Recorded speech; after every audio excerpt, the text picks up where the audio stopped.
Welcome back to my YouTube channel public awareness. मैं हूं Shivani, speech language pathologist.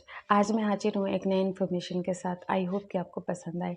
आज की इस वीडियो में हम डिस्कस करेंगे कि जो न्यूबॉर्न बच्चे होते हैं उनके हेयरिंग इवैल्यूएशन या हेयरिंग असेसमेंट कितने तरीक़ों से होता है, कौन कौन से हेयरिंग असेसमेंट अवेलेबल हैं जो कि आप अपने बच्चों पर करा सकते हैं। अगर आपको मेरा वीडियो अच्छा लग रहा है और मेरा चैनल पसंद आ रहा है तो प्लीज़ वीडियो को खूब सारा शेयर करें एंड चैनल को सब्सक्राइब करें। देर नहीं करते हैं, वीडियो को शुरू करते हैं। जब असेसमेंट की बात आती है तो सबसे पहले मैं बता दूं कि जो न्यूबॉर्न बच्चे होते हैं उनके बर्थ के टाइम पे बहुत सारी असेसमेंट हॉस्पिटल में होता है, जैसे ब्रीथिंग का जो भी असेसमेंट उनके लिस्ट में होती है वो सारे असेसमेंट कराते हैं वो।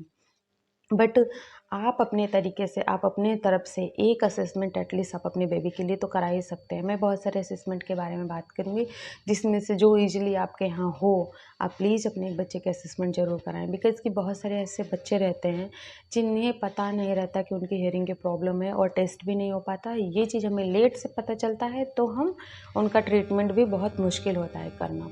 तो प्लीज़ इनिशियल स्टेज में अपने बेबी का असेसमेंट कराएँ। सबसे पहले मैं असेसमेंट की बात करूँ तो फर्स्ट और सबसे ज़्यादा यूज़ होता है जिसे ओई कहते हैं, ऑटो एकॉस्टिक एमिशन, जो सबसे ज़्यादा बच्चों में यूज़ होता है। बिकॉज़ कि इनिशियल स्टेज में उस असेसमेंट के थ्रू हम ये जानकारी कर लेते हैं कि बच्चे के जो इनर ईयर है, यानी कि जो कान का लास्ट हिस्सा है या उनके ब्रेन का जो फंक्शन है वो प्रॉपर हो रहा है कि नहीं हो रहा है। तो नर्व्स के थ्रू उससे हम पता करते हैं।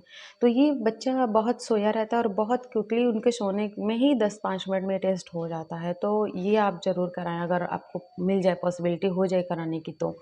सबसे फर्स्ट होता है ओई, सेकंड होता है बिहेवियर ऑब्जर्वेशन ऑडियोमेट्री, थर्ड होता है विजुअल रिइंफोर्समेंट ऑडियोमेट्री, उसके बाद होता है बेरा ऑडिटरी ब्रेन स्टेम रिस्पॉन्स यानी एवीआर। बहुत सारे और भी टेस्ट होते हैं जो कि डॉक्टर अपने रिक्वायरमेंट के अकॉर्डिंग करते हैं।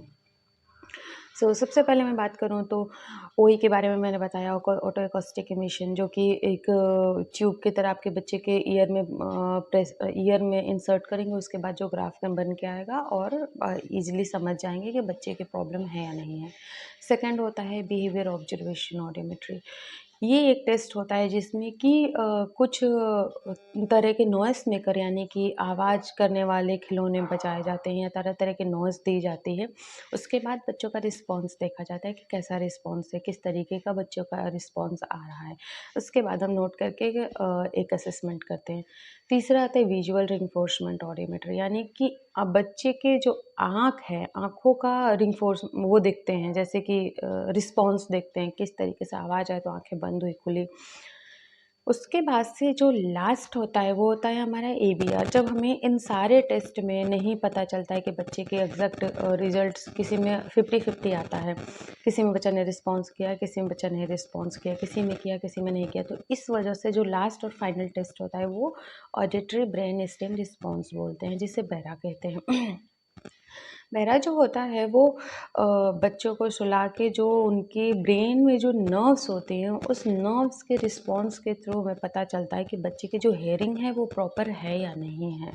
तो आप इनमें से जो भी टेस्ट आपके पास अवेलेबल हो, जो भी आपके अगल बगल में होता हो या जहाँ भी होता हो, तो प्लीज़ एक कोई टेस्ट आप जो भी आपके बजट में हो, जो भी समझ में आए आप कराएं एंड बच्चे को कंफर्म करें कि उन्हें कोई हेयरिंग की प्रॉब्लम है या नहीं। इन्फॉर्मेशन रही कि कौन कौन से हेयरिंग इवैल्यूएशन या असेसमेंट अवेलेबल हैं न्यूबॉर्न बेबी के।